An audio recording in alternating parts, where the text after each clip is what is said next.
con los panelistas que tenemos y ojalá podamos tener a Joe integrándose a la conversación en unos minutos más. Bueno, para mí es un gusto darles la bienvenida a este panel.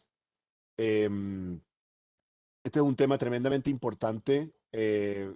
Como todos sabemos, en Chile estamos viviendo una crisis generalizada de las instituciones. Em, Todas las instituciones están bajo cuestión, digamos, están siendo cuestionadas por la ciudadanía. Forma parte de ciertas tendencias globales, de un fenómeno más global, pero también tiene elementos específicos.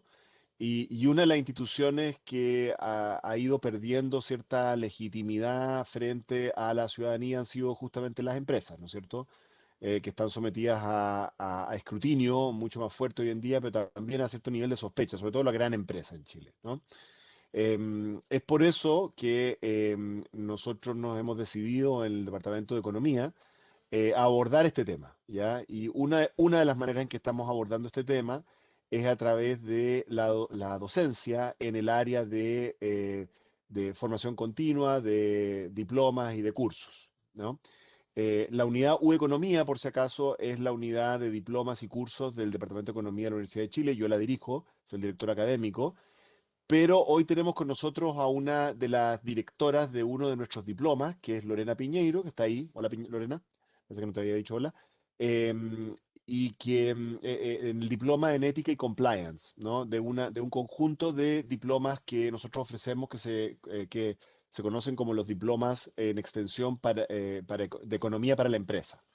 A través de esos diplomas lo que buscamos es darle las herramientas a las personas del mundo de las empresas para enfrentar los temas que hoy, digamos, forman parte del ambiente en que se desempeñan las empresas chilenas y que, bueno, al menos mi experiencia es que a veces las empresas no están completamente preparadas para abordar, ¿no? De repente lo que ocurre es que las culturas empresariales están acostumbradas a otro contexto, a otra época, en la cual estos temas, por ejemplo, se podían externalizar, ¿no es cierto? Se podía manejar a través de una política comunicacional, alguien hacía un poco de lobby, un par de operaciones comunicacionales y estábamos, digamos, fuera del problema, pero hoy en día la realidad es muy, muy distinta. Em, Así que nosotros nos hemos decidido a hacer una apuesta por estos diplomas que ofrecen la posibilidad de que la gente de las empresas estudie los temas públicos desde una perspectiva triple. Esa perspectiva triple es básicamente la perspectiva teórica, ¿no es cierto? La perspectiva disciplinar teórica, en el caso del diploma de Lorena, ¿no es cierto? Por cierto que hay un elemento de economía en esto, pero también hay un elemento de derecho, ¿no? Que tiene que ver con ese ámbito, ¿no? Hay una segunda perspectiva que es la perspectiva regulatoria, esto es las personas que han tenido que enfrentar este tema desde el mundo público o desde el mundo legislativo, ¿no es cierto? Y la tercera perspectiva es la perspectiva empresarial, ¿no? Que es la perspectiva de las personas que han tenido que lidiar con esto desde el mundo de la empresa, ¿no? O como dicen, otra cosa es con guitarra, ¿no? Y nuestra invitada de hoy, Fernanda, tiene mucho que ver con eso, ¿no? Entonces, estos diplomas buscan hacer esa combinación, buscan que las personas que tomen estos diplomas, ya sea este diploma que es en ética o el diploma en temas de género y derechos de género, digamos, el diploma que ofrecemos en los temas de sustentabilidad y medio ambiente, en temas de relaciones laborales, buscan combinar siempre estas tres miradas, ¿no? Estas tres miradas que es lo que se necesita hoy en día para tener una estrategia empresarial exitosa, dado el contexto en que estamos viviendo. Así que eso, bueno, se han ido integrando más personas, así que les doy la bienvenida, les agradezco por conectarse, les agradezco a más las personas que se habían inscrito en el seminario para el otro horario, tuvimos algunas dificultades y bueno, ya estábamos todos viviendo en este mundo de Zoom en que uno ¿ah?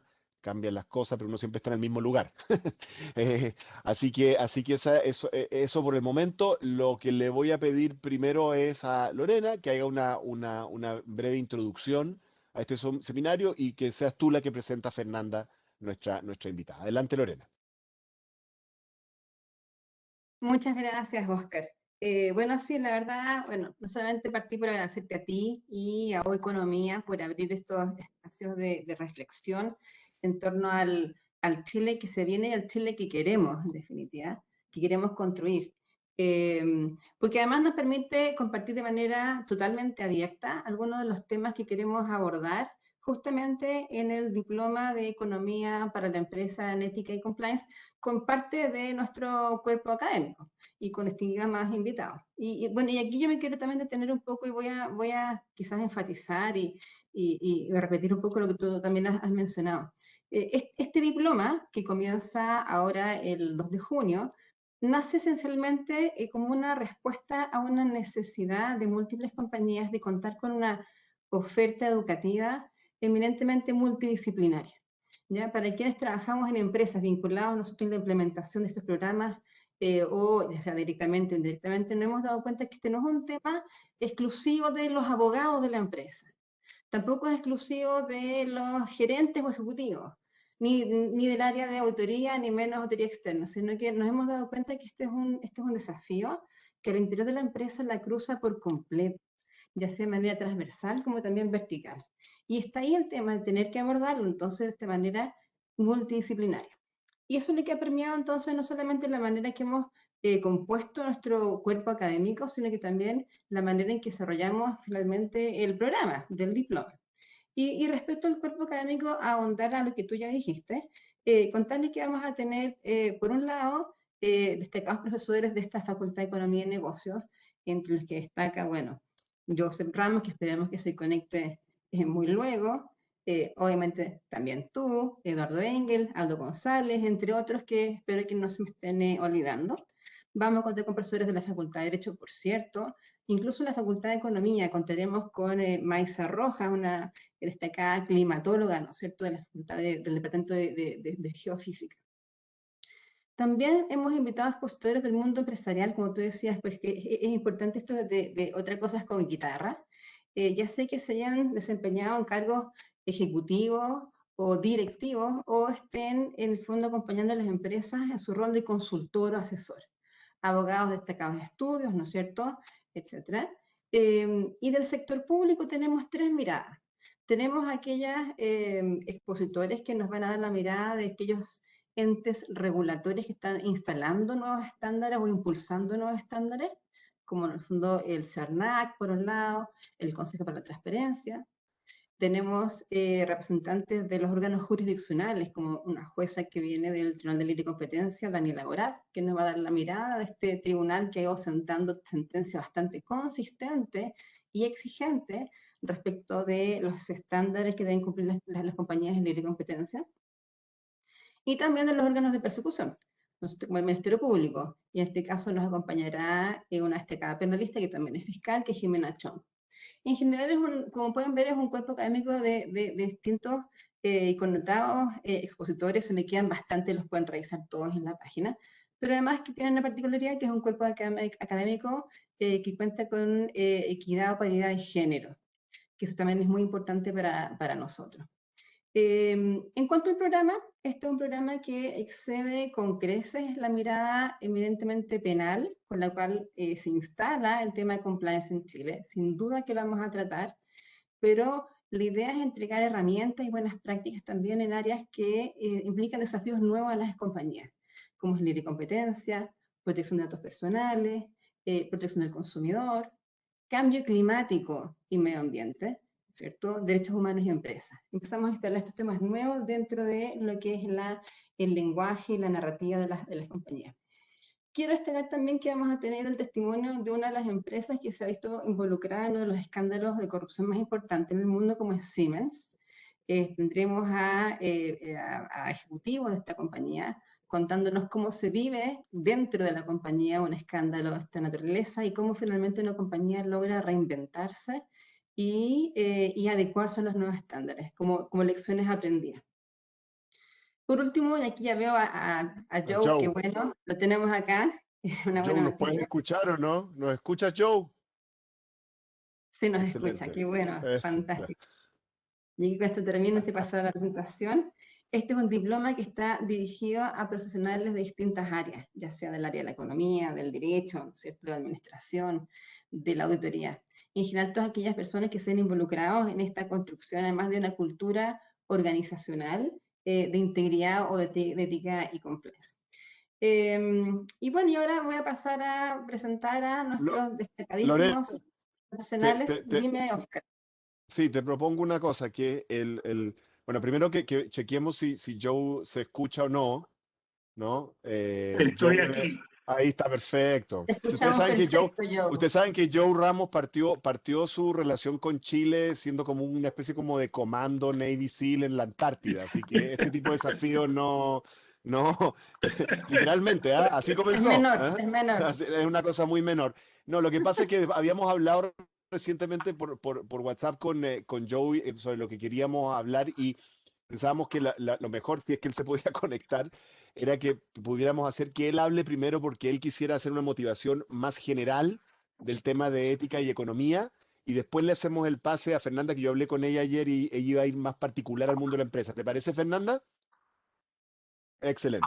Dale, Lorena, Perfecto. adelante. Bueno, los voy a presentar igual, hace este cambio de orden.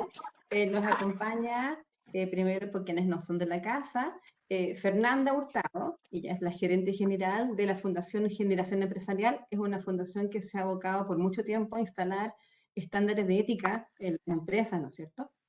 Fernanda es cientista política de la Universidad Católica y también magíster en Relaciones Internacionales de la misma universidad. MBA del ESSET Business School de la Universidad de los Andes. Y tenemos por otro lado nuestro segundo invitado, que en realidad Joe es de la casa, ya es parte como el ADN de esta facultad, más conocido como Joe, ¿no es cierto? Él es doctor en economía en la Universidad de Columbia, ex decano de esta facultad de Economía y Negocio, fue director de la División de Desarrollo Productivo y Empresarial de la CEPAL, economista del Programa de Empleo para América Latina y el Caribe de la OIT, e investigador de Flaxo. Y además fue escogido el año 2020 por sus pares como el economista del año. Así que es un privilegio tenerlos a ambos en esta ocasión y a Joe también en particular como miembro del cuerpo académico. Y ahora les cedo la palabra entonces a Joe para que comencemos con el conversatorio. Muchas gracias, Lorena. Bueno, la ética en los negocios es una parte de una temática mucho más amplia, que es la relación de la economía con los valores. Yo voy a participar al inicio, tanto de este conversatorio como en el curso diplomado, hablando sobre ese marco más amplio. Esa va a ser mi clase de 3 horas. Y hay que reconocer que la economía siempre se ha visto bajo sospecha, ¿no? Por apelar a los instintos menos nobles, digamos, del ser humano, el interés propio. Y ciertamente los economistas no hemos ayudado mucho en eso, pues enseñamos la economía como si fuera o amoral o inmoral.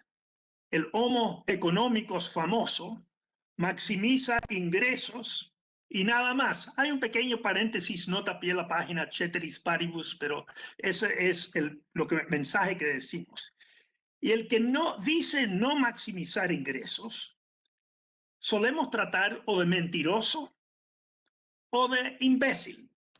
O sea, esto me dejó muy insatisfecho cuando dejé el decanato, porque sentí que de tanto enseñar a nuestros alumnos esto, lo arriesgábamos convertirlos en puros egoístas, precisamente según nuestro modelo.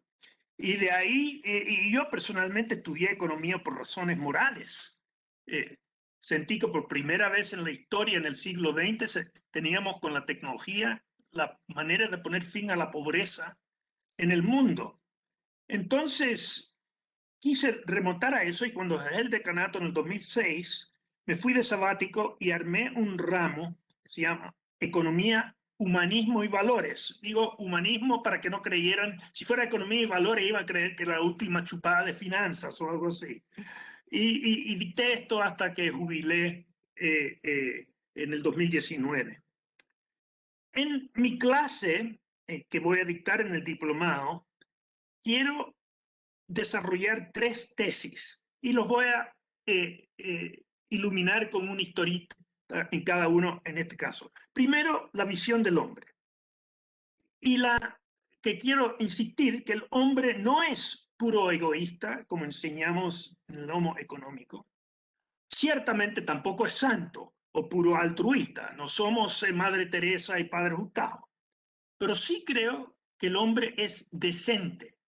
Es decir, dispuesto a hacer su parte si el otro hace la suya. Y quiero ejemplificar esto con una pequeña historia. Yo cuando tenía visitas de amigos del exterior, les solía llevar por el centro de Santiago. Y por supuesto íbamos por el Paseo Ahumada.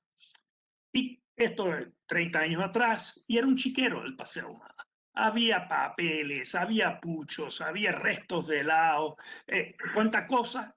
Y la gente pasaba y votaba. Y mis amigos decían, los chilenos son chanchos. Bueno, y seguíamos caminando hacia la Alameda y bajamos estación del metro, que es de la Universidad de Chile, ahí, y entraban al metro y veían la plataforma impecable. Decían, los chilenos son suizos. ¿Qué hacía que los chanchos se convirtieran en suizos o los suizos se convirtieran en chanchos?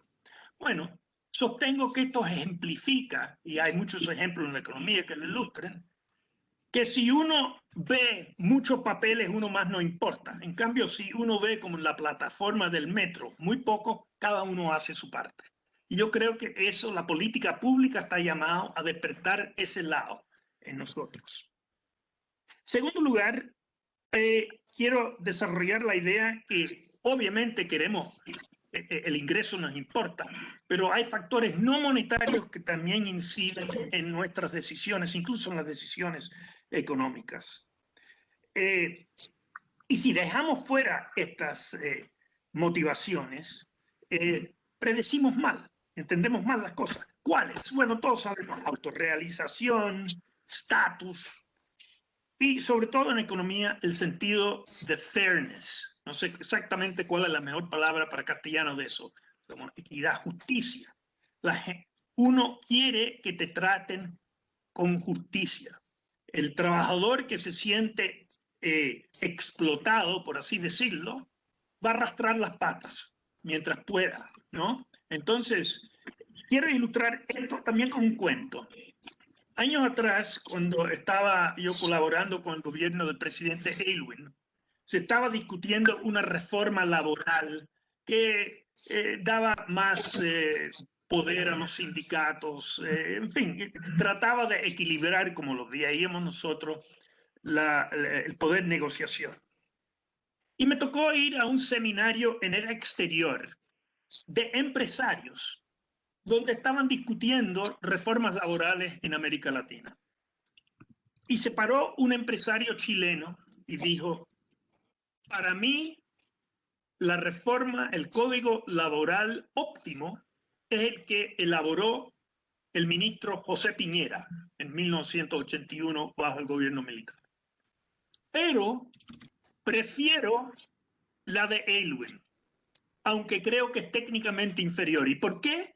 Porque los trabajadores lo crean más justo. Este punto de la fairness, de justicia, creo que es una dimensión bien importante en el comportamiento humano. No de las máquinas no saben de fairness, pero los seres humanos sí.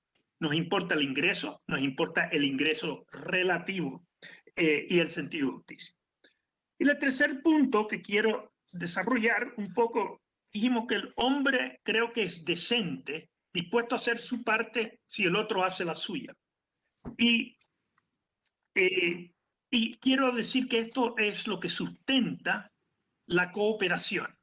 Sabemos desde Adam Smith y la potente metáfora de la mano invisible, que gracias a la competencia, incluso seres egoístas, caídos, como somos muchos nosotros, o todos nosotros en alguna medida, aunque no queremos, tendemos por la presión de la competencia a producir lo que la gente necesita y más o menos a un costo razonable. Eso es un gran, o sea, la competencia sin duda es una gran organización social, organizador social.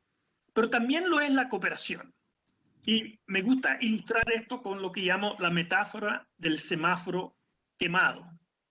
Y quiero que uno se imagine subiendo por Vicuña Maquena hacia Plaza Italia y llegando al semáforo, donde cruza con la Alameda, y de repente se queman los semáforos. Bueno, cada uno tratando de maximizar su bien, como en la metáfora de la mano invisible, lo único que hace es que congestiona aún más, embotella aún más el tránsito. O sea, hay muchas situaciones donde lo que se necesita es que un buen ciudadano, en este caso un carabinero, diga pasen 10 primero de un lado y después 10 del otro lado. Se necesita cooperación y coordinación. Y esa es una tercera dimensión que trato de desarrollar, que no solo es la competencia, sino la cooperación. Y esto no es puro bla bla. Con esto termino. Las empresas no quieren gente que compitan adentro, quieren gente que cooperen adentro. Así se organiza la empresa. La empresa coopera hacia adentro y compite hacia afuera. Hacia adentro, por consiguiente, se valora mucho que alguien sea capaz, no sea la última bala, sino sea capaz de trabajar en equipo. Entonces, yo creo que esa visión del hombre como decente, dispuesto a hacer su parte, la importancia de motivaciones no monetarias como el fairness y la importancia de la cooperación y no solo la competencia son elementos que quiero elaborar un poco en esta parte del curso, que es un inicio al tema mucho más específico de la ética en los negocios. Ahí me quedo por ahora, Lorena. Muchas gracias, Joe. Y ahora, bueno, le pasamos la palabra a Fernanda para luego abrir el micrófono a los asistentes antes de la moderación de Oscar. Bueno, muchas gracias, Lorena. Yo traje una presentación que me encantaría poder proyectarla. ¿Me Ahí confirman está, si la ven se ve, correctamente? se ve Bueno, bien, Fernanda. gracias, Oscar. Bueno, en primer lugar quisiera agradecer especialmente a la Facultad de Economía y Negocios de la Universidad de Chile, con quienes además recientemente firmamos un acuerdo de colaboración para apoyarnos mutuamente en este desafío de lo que es formarse, seguir aprendiendo, seguir conociendo cuáles son las tendencias respecto a lo que es el trabajo empresarial y cómo hacer las cosas bien. Y todas estas personas que se integran a estos cursos, que es muy interesante, quieren efectivamente seguir siendo un aporte al país. Y en eso no puedo estar más de acuerdo con lo que plantea el profesor Ramos. Obviamente también quiero agradecerle a Lorena y al equipo de UDiploma por la invitación y toda la colaboración para poder estar presentes hoy día, y a Oscar también por su apoyo y la moderación de este evento. Y también obviamente estoy muy honrada de poder compartir el panel con el profesor Ramos. Así que bueno, ¿qué es lo que es la Fundación Generación Empresarial? Y aquí brevemente les dejo un par de definiciones, pero lo que yo quería contarles es que la Fundación es una organización que ya lleva cerca de 30 años trabajando con personas y organizaciones de diversos rubros en la tarea de construir culturas de integridad. Y nosotros desde la Fundación básicamente tenemos el convencimiento que la integridad no solo es un asunto de buenismo o de acatar normativas, sino que es una convicción de que la ética, la probidad y el acatar las normas son parte de un desafío permanente. Y como tales, nunca deben descuidarse o dejar de hacer esfuerzos e incluso dejar de invertir en ello para fortalecerlo y efectivamente permeen a toda la institución. Y bueno, en lo que estamos hoy día acá y lo que nos convoca esta charla, si básicamente estamos pensando qué se necesita para tener un ambiente empresarial más íntegro, pero incluso un ambiente como país de mayor probidad, ¿cuáles serían entonces los desafíos a la integridad empresarial? Yo creo que necesariamente tenemos que pensar en el ambiente país que hoy día estamos viviendo y cuáles son los principales desafíos que tenemos que enfrentar y ojalá tratar de solucionar o encontrar vías de solución pronto. ¿Y por qué? Si básicamente nos vamos a los datos, la evidencia nos demuestra, por ejemplo, que hay una peligrosísima correlación entre la debilidad institucional y la corrupción. Por ejemplo, el World Economic Forum nos dice en el reporte de competitividad del 2018 que nuestra región, bueno, y eso lo sabemos, no es ninguna novedad, es bien complicada en este ámbito.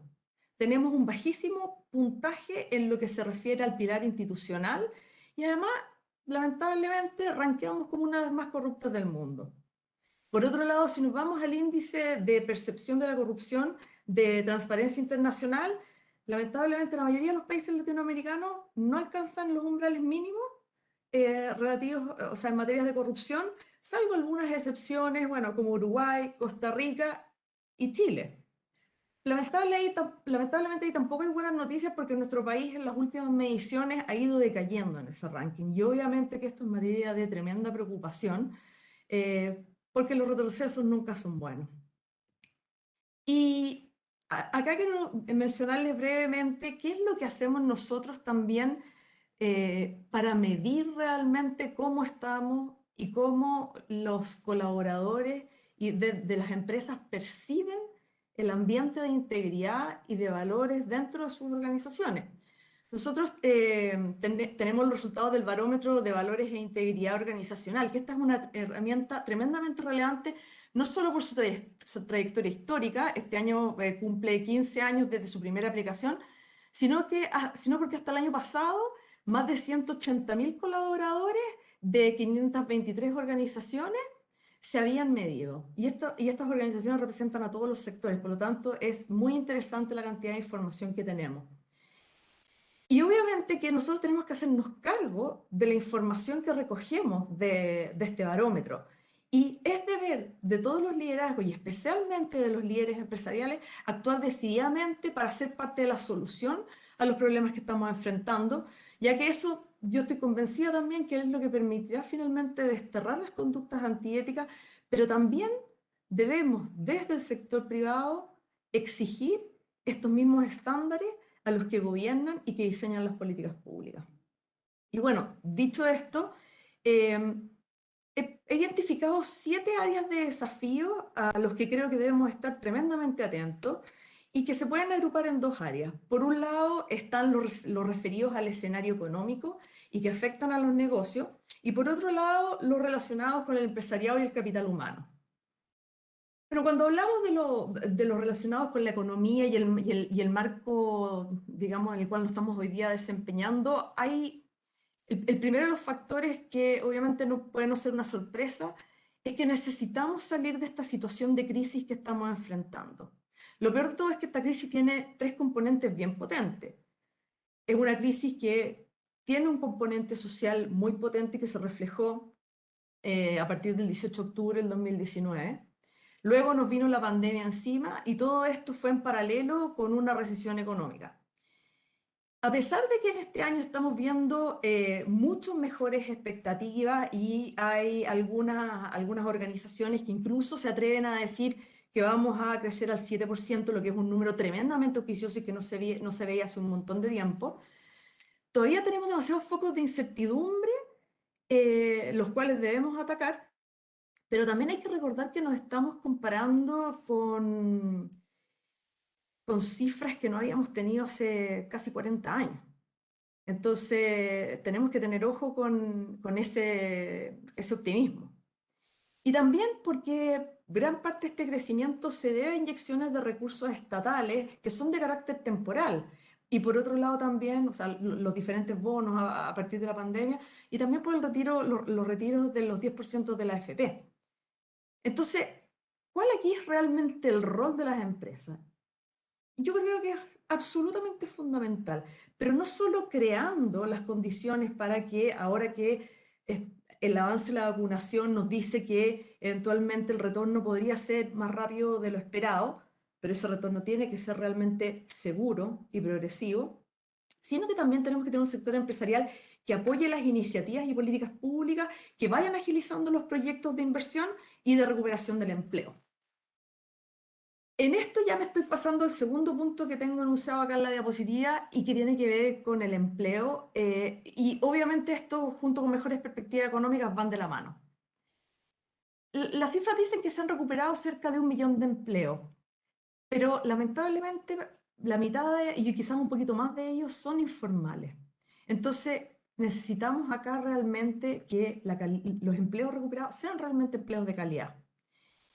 Si las empresas tampoco retoman sus niveles de actividad previos a las crisis, probablemente las contrataciones no se van a reactivar con la velocidad que necesitamos.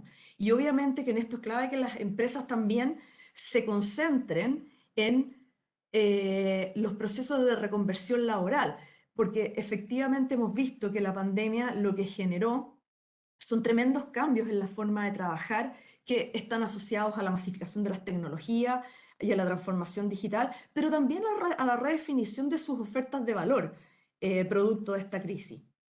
Y acá quiero referirme un poquito a qué nos ha mostrado el barómetro. El año pasado, en que participaron cerca de 20.000 colaboradores de 57 organizaciones diferentes, lo que vimos fue que más del 90% de los encuestados reconoció que sus instituciones sí están haciendo esfuerzos para mantener los empleos y han tomado todas las medidas de cuidado y prevención para los trabajadores. Y en esto es donde el sector privado tiene que ser efectivamente firme y liderar. Y bueno, y acá pasamos a un tercer aspecto en el área de la economía y los negocios, que tiene que ver con el fortalecimiento de las instituciones, y no solamente de las públicas, sino que también de las instituciones privadas. Lo mencionó Óscar, hoy día la institucionalidad, las mismas empresas están tremendamente cuestionadas, pero ¿qué se puede hacer al respecto? Sabemos que desde el 2008 estamos viendo muchos casos de altísima repercusión pública y que motivaron bastantes cambios y actualizaciones en torno a los gobiernos corporativos de las empresas, la implementación progresiva de diferentes tipos de herramientas para combatir y prevenir delitos, como fue el caso, por ejemplo, del modelo de prevención de delitos que contiene la ley 20.393. Pero hoy día nos enfrentamos a una ciudadanía que está mucho más atenta a todo lo que está pasando. Y por eso es esencial construir culturas de integridad organizacional que vayan elevando los estándares y a su vez seamos capaces de compartir las mejores prácticas entre todos. Para ello, obviamente, es necesario involucrar mucho más a los gobiernos corporativos. Aquí es clave desde los liderazgos mostrar realmente con el ejemplo, mostrar su involucramiento y su compromiso con la cultura y con hacer las cosas bien. Y esto no solamente tiene que ver con los valores, con el comportamiento ético o eventualmente los códigos de conducta. Esto implica reivindicar el valor de la institucionalidad. Y que eso yo creo que hoy día es tremendamente clave y fundamental. No pueden ser las demandas sociales las que hoy día sirvan de excusas para crear nuevas instituciones porque vemos algunas que no funcionan, ni tampoco para ir torciendo ciertos principios que ya se han consagrado en la Constitución. Hay un riesgo tremendo ahí. Porque finalmente, si los empresarios o los líderes de opinión o diferentes autoridades hoy se amparan en todas estas demandas ciudadanas para tensionar a las instituciones que ya están bastante frágiles, obviamente que corremos el riesgo de que sean absolutamente expuestas a ser capturadas por intereses personalistas y de muy corto plazo.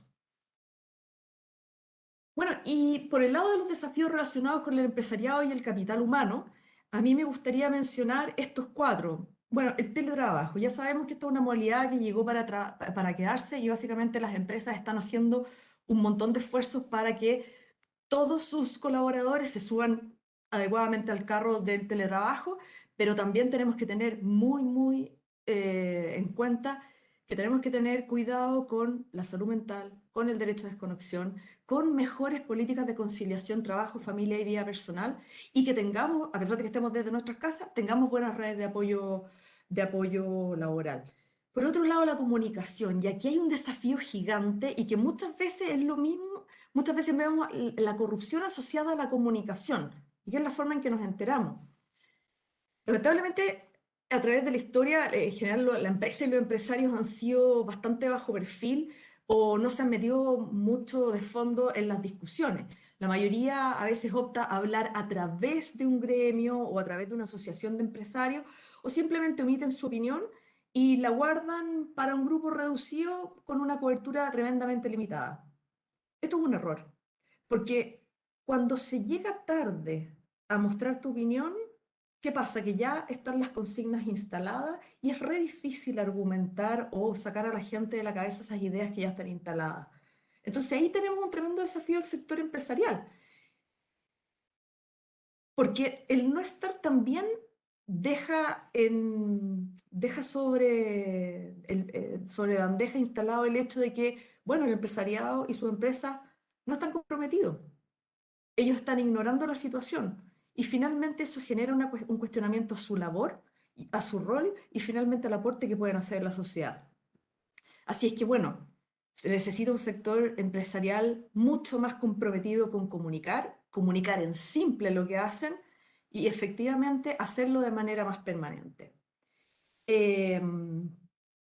También en este marco hay una cosa positiva y hemos visto, nosotros conversando con muchos de las empresas que están en nuestra red, que habrán aprovechado la pandemia para comunicar en el amplio sentido de la palabra, mejor con sus colaboradores. ¿En qué sentido?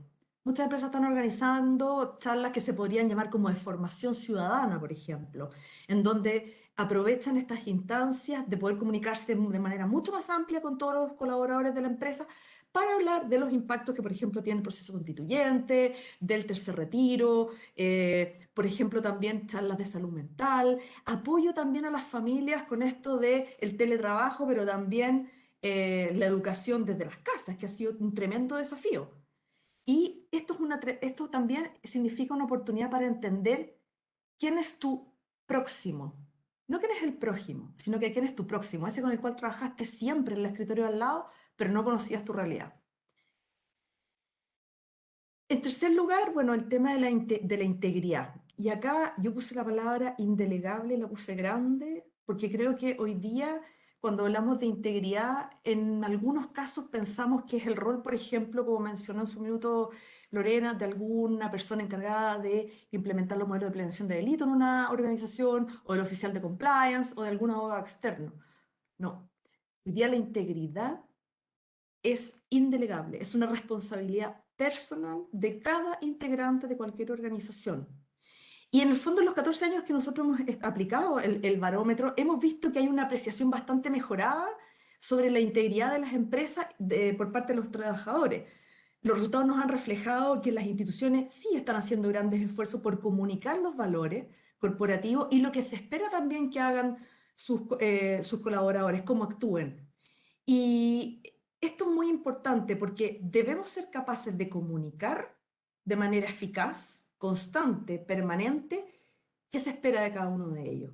Y también ponernos en cada empresa, autorregularnos, ir más allá de la regulación vigente, entenderla como un desde. ¿Por qué? Porque es mucho mejor autorregularse a que nos pongan una sobreregulación sobre la actividad.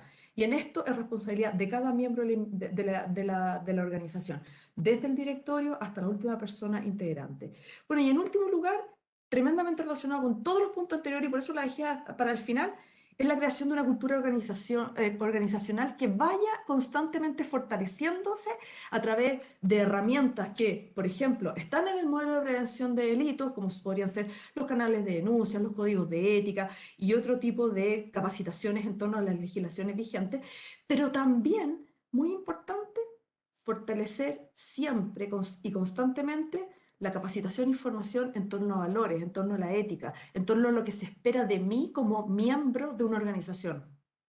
Y hay una estrecha relación, por ejemplo, entre la percepción de los colaboradores que nos refleja el barómetro, entre la percepción de riesgo de su propia empresa de incurrir en conductas de riesgo, cuando ven que, por ejemplo, los diferentes estamentos de su organización sí han sido capacitados y sí son capaces de proyectar y reflejar la importancia y vivencia de los valores descritos por la institución. En el fondo, 2 de cada 3 encuestados reconocen haber participado también en entrenamientos o capacitaciones y podríamos decir, sí, es muy positivo. Yo creo que el desafío está en el 30 que no lo ha recibido todavía. Y en eso tenemos que estar bien atentos. Y bueno, ya para ir cerrando, yo creo que es así como se construye cultura. Estas cifras y estos desafíos de los que hemos hablado reflejan que efectivamente en la empresa es necesario que se conozcan las herramientas de prevención disponibles, pero también, o sea, y conocer su alcance, pero también entender cuáles son los valores, cuáles son las guías, cuál es el propósito de la organización para que cada uno pueda ir guiando su acción de manera acorde. Además, las organizaciones tienen que esforzarse permanentemente en que cada integrante realmente comparta y viva esos valores. ¿Todo el gobierno corporativo debe involucrarse? Sí, por supuesto, porque la difusión de la cultura organizacional es una tarea que no termina nunca. Y esto lo que hace es profundizar la cercanía, la confianza, la construcción de puentes, la comunicación, y la comunicación en simple, como les decía antes, entre los diferentes miembros de la organización. Y de esta manera, finalmente, lo que vamos a lograr tener son instituciones sólidas a través de una cultura de integridad que se va fortaleciendo con el tiempo, pero también con estructuras institucionales acordes. Así que bueno, hasta ahí llego yo. Perfecto. Muchas gracias, Oscar. Muchas gracias, Fernanda. Quiero aprovechar de agradecer a dos organizaciones, dos colaboradores que nos acompañan hoy y que han hecho posible esta charla. Una es la Fundación Generación Empresarial que mencionó Fernanda y donde ella trabaja, que es una entidad sin fines de lucro abocada a promover la integridad en el mundo del trabajo y de la empresa. Creo que es una cosa muy destacada. Y otra organización que nos está colaborando es AMUSA.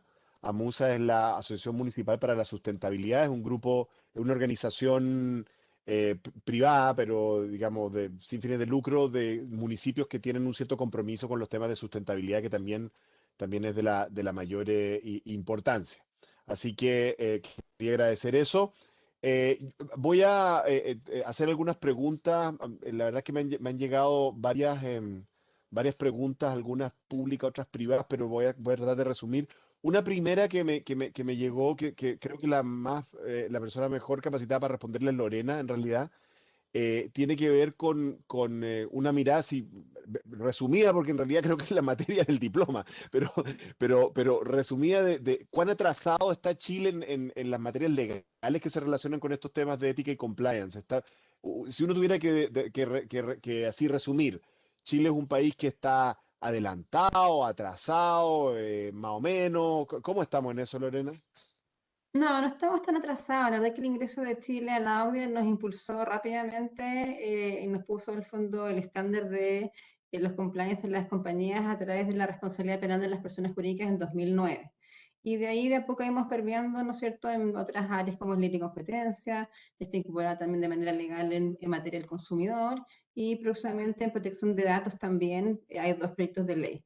La verdad que tendríamos, yo diría que a nivel regional, estamos, sí podríamos que se estar adelantados, pero obviamente que quien la lleva a estos temas es el hemisferio norte. Yo creo que lo que más complica, más que el avance o no regulatorio o legal, es de qué manera se han internalizado estos temas en la industria, y eso sí yo noto un retraso importante. Ahí yo creo que en compañías chilenas de capitales 100% chilenos han estado más rezagados a internalizar estos nuevos estándares y modificar sus conductas a partir de ahora. Claro, y bueno, ese fue un diagnóstico que nos llevó a impulsar este diploma, ¿no? Que parte de la razón por la cual eso ocurría era porque quizá algunas empresas no tenían quizá formados los profesionales con las competencias necesarias para abordar este problema de una manera más científica, más pensada, digamos, ¿no? Así que efectivamente es así. Una cosa para Joe. em, em, Joe, una de las obsesiones de Joe Ramos que siempre lleva años tratando de convertirme, ¿ah? Él tiene todavía la esperanza de que yo llegue arriba, ¿no es cierto? Y San Pedro me deje pasar. Lo que no sabe Joe es que yo no quiero entrar ahí porque yo quiero ir a donde está Jim Morrison y Brigitte Bardot, abajo. Así que no, pero, pero, pero, pero una de las cosas que tiene la religión, Joe, de la cual tú también has escrito mucho, es que tiene el ritual, ¿no? Y muchos de esos rituales religiosos que algo de sabiduría hay, porque algunas de estas religiones han durado algunos milenios, digamos, han funcionado como sistemas éticos funcionales, ¿no? tienen el ritual y muchos de esos rituales tienen la repetición, no sé, que es muy, ¿no? Desde que uno repite un rezo y lo repite o repite ciertos pasos, ¿no? Por supuesto que, el premio Nobel de esto en realidad es la religión, una religión o filosofía oriental que el confucianismo, ¿no? Que era literalmente una religión construida sobre el ritual como una manera de ordenar los comportamientos éticos de la sociedad. Rituales respecto de tus mayores, rituales respecto del vecino, rituales de respecto a la comida, rituales. Y fíjate que en la minería, que me tocó a mí en el caso de la empresa, en el tema de la seguridad, estoy hablando de la seguridad física, ¿no? La seguridad de los antiaccidentes, el tema de los rituales es obsesivo y eso viene, como tú sabes muy bien, del antiguo, el famoso, la tragedia del humo en el Teniente en los años 40 que fue muy grande, ¿no? Fue muy grande para la minería mundial y entonces el ritual de seguridad, ¿no? El ritual como una manera de meter en la cabeza de la gente esto. Em, y de repente lo que yo pensaba mientras tú hablabas de esta cosa de que uno entra al metro, o entraba, no sé si sigue siendo tan así, pero creo que todavía es así, ¿no? Que el metro era un lugar limpio, entonces había como una especie, uno está entrando a una especie como de iglesia, ¿no? Una iglesia que te saca lo mejor de ti, ¿no? Porque hay una especie como de, cada vez que voy al metro me comporto como que fuera suizo, digamos, ¿ah? Entonces hay un ritual, salgo afuera y me comporto como que estuviera, no sé, en qué cosa, ¿no? Así que, primero, esa es la primera idea que quisiera que tú comentaras, como la religión algo tiene de sabiduría sobre cómo formar ética, ¿no? ¿Cierto? Algo saben de eso, ¿no? Por algo se mantienen, ¿no? En el tiempo. Sí, sí, ¿qué podemos aprender de ahí, ¿no? Y lo segundo, ya para irnos más a la cosa como más de la economía o del estudio de esto, alguna vez me topé con un estudio que destacaba que en Nueva York, lugar del cual tú provienes, ¿no es cierto?, de Brooklyn, todavía hoy es legal. Esto es increíble, ¿ah? Esto yo lo encuentro casi ya es endearing que todavía es legal, tiene validez legal, Lorena, el handshake contract. O sea que si yo hago un contrato con Fernanda y nos damos la mano, pero hay un testigo, ¿no? Ella después me puede demandar y decir, oye, no, nos dimos la mano, así que es válido el contrato. Y hay testigos que muestran. No sé si eso realmente corra tanto, ¿no? Pero claramente refleja la idea de que tú puedes tener en una sociedad de alta confianza, ¿no? Como dicen, high trust society, ¿no? Donde tú puedes sustituir la legislación por el hecho de que hay una relación cultural de confianza, ¿no? Y por lo tanto, y eso se relaciona, yo creo que también se relaciona con algo que sí hemos estudiado hace mucho tiempo en sociología, posiblemente en ciencia política, Fernanda, tú sabrás, pero en economía, que es el concepto de capital social, que yo creo que algo tiene que ver con eso. Así que quería colocarte esas dos ideas, Joe, a ver si nos puedes comentar qué se te viene a la cabeza. Déjame ir a la segunda primero, pues ya, del handshake. Es muy cierto eso. Tú te puedes imaginar, voy a tomar un ejemplo económico, tú te podrías imaginar si cuando yo llamo a la Raín Vial, compra Entel y el precio cae. Y entonces me dice, oye, me debes tanto. Y yo digo, no firmé eso. Fíjate cómo no funcionaría. Incluso en humilde Chile, eso no se hace.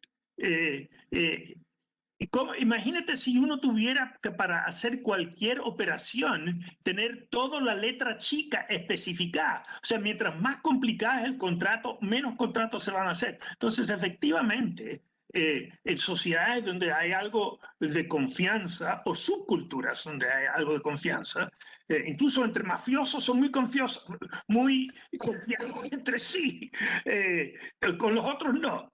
Entonces yo creo que eso efectivamente es el caso. O sea, la economía requiere para su buen funcionamiento que haya cierta ética. Imagínate que la ética habría desarrollado Occidente con la ética de trabajo del hippie, con la ética de ahorro del yuppie, que no ahorra nada. O sea, la famosa ética protestante fue fundamental. Claro. Yendo a tu primer punto, creo que lo que me viene a la cabeza es, en los ritos, es que hay dos funciones de los ritos. Uno es recordarnos lo que ya sabemos.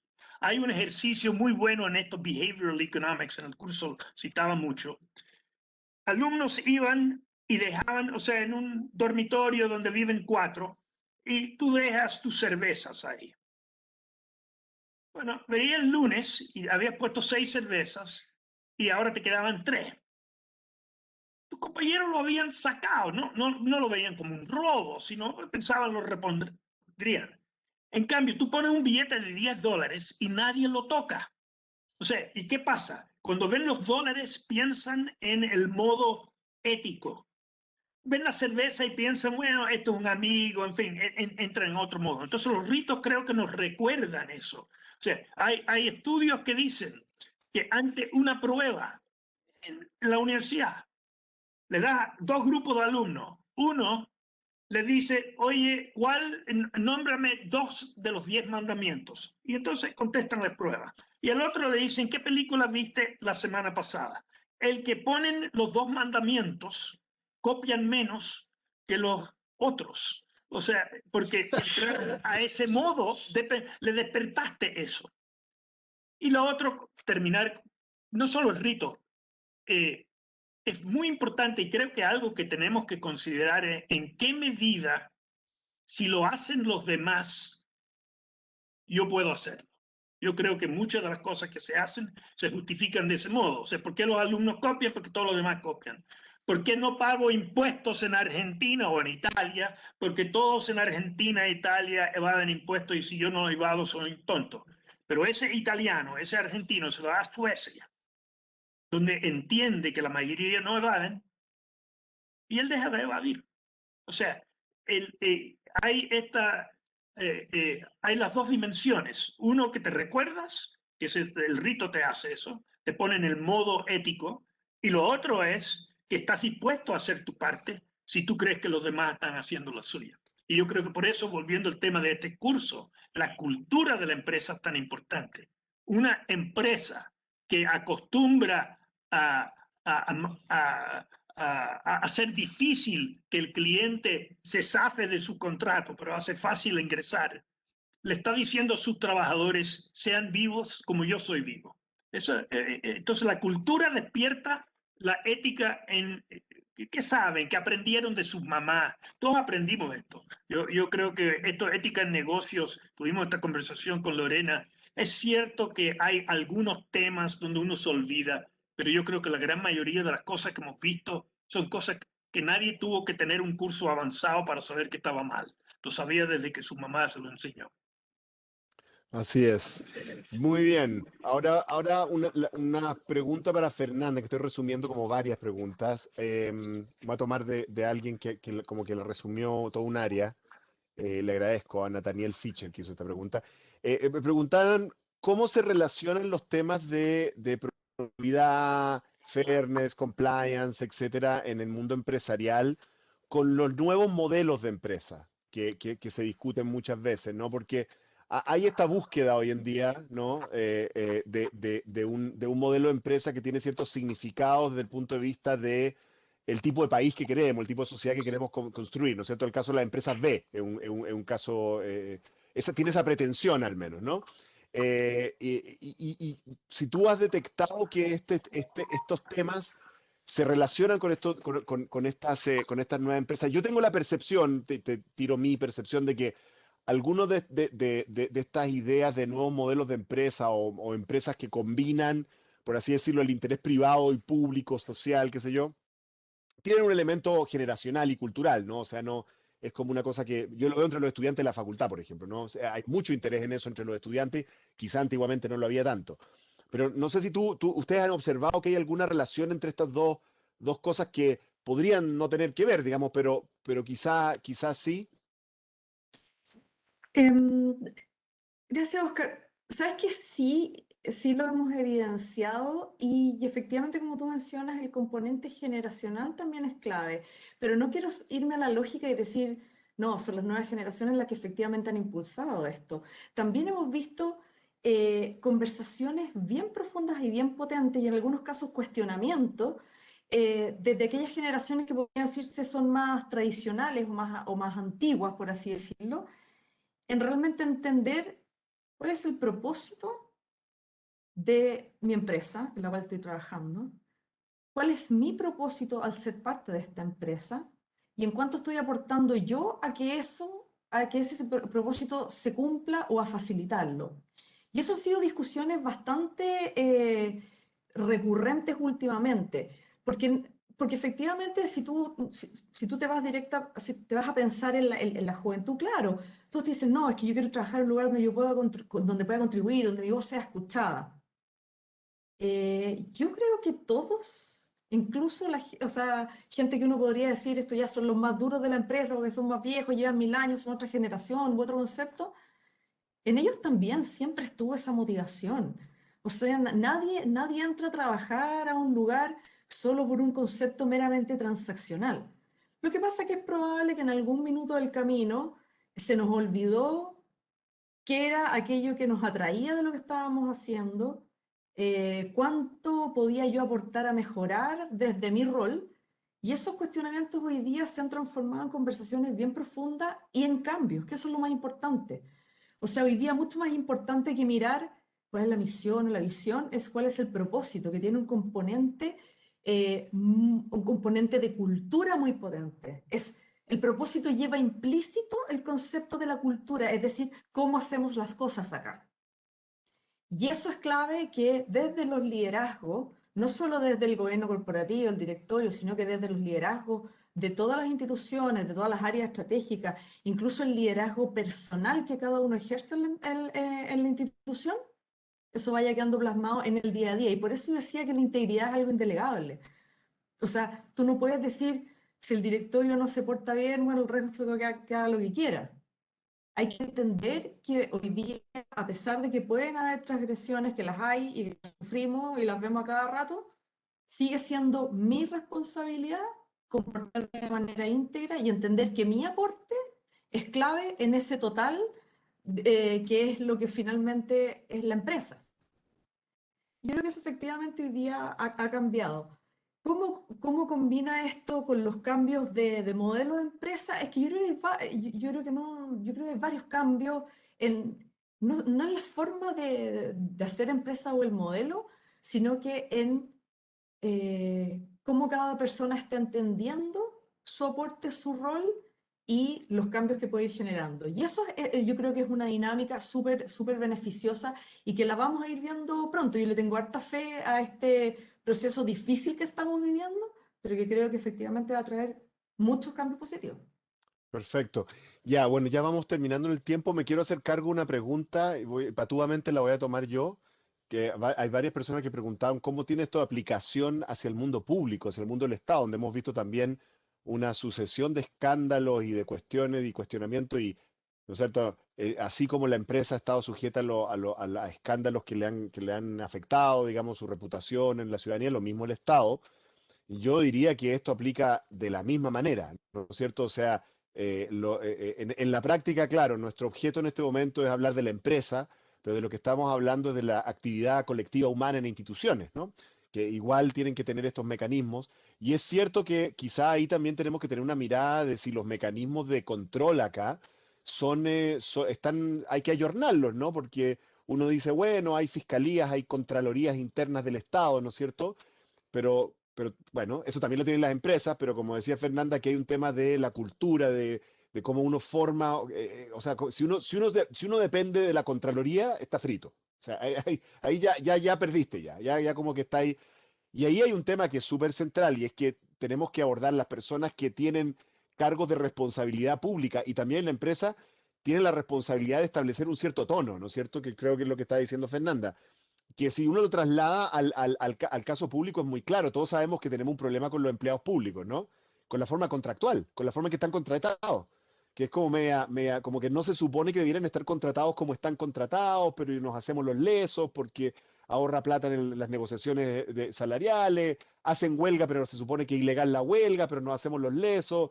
Claro, entonces si uno se comporta de esa manera con los empleados públicos, después no les puede pedir a ellos que sean como éticos. Usted sea ético con respecto a los demás, pero respecto de cómo yo me comporto con usted como trabajador, soy medio así como ahí nos vamos arreglando, ¿no? Ahí tiene que haber una cierta consistencia, ¿no? Yo creo que eso es como lo que ocurre respecto de las distintas organizaciones del Estado, yo creo que aplica también para la empresa.